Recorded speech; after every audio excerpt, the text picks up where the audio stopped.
I remember I Love Lucy, which was the beginner.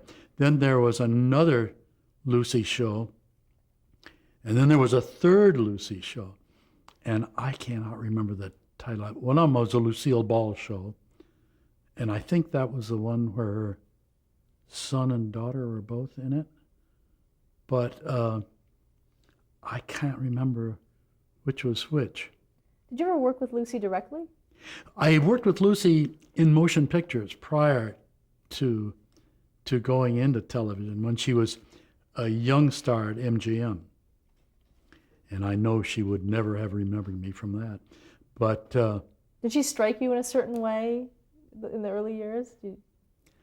she was funny. She was very attractive and was playing an ingenue quite well without even being a comedienne.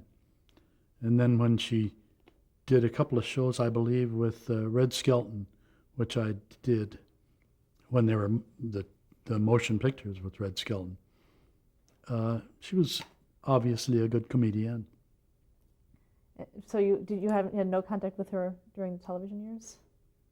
No, I don't think we may have done some voiceovers, but by then, I think actors have enough technicians roaring around them and cozying up to them. I didn't approach anybody till they approached me. So, did she ever have a note or a comment about any of the laughs that you did? Quite a bit, but the last one we did, the Lucille Ball show, I believe, her husband was the producer.